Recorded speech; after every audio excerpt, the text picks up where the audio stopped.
Karibu tena. Sasa binafsi sikubaliani kabisa kabisa moja kwa moja na mtu ambaye anasema watu hawana pesa, yani pesa haipo. Hii jambo sikubaliani kwa sababu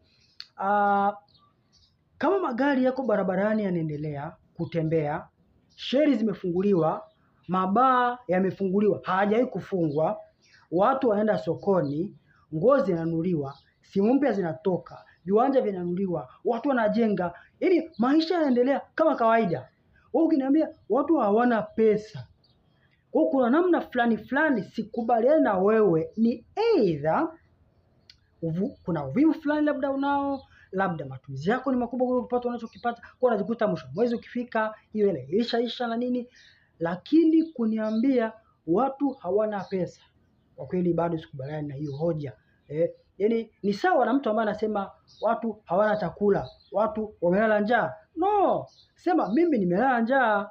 Wakati mwingine ndipo useme basi mimi sina hela, lakini ukisema watu hawana pesa, binafsi ndugu yangu, mimi bado sikubaliani. Wewe labda kuna mambo hujazingatia, ni aidha matumizi yako, ni aidha huna budget, ni aidha kuna jinsi, yaani kuna namna pale, lakini sikubaliani na wewe hiyo hoja kwamba watu hawana pesa. Pesa zipo. Na ninasema pesa zipo kwa watu.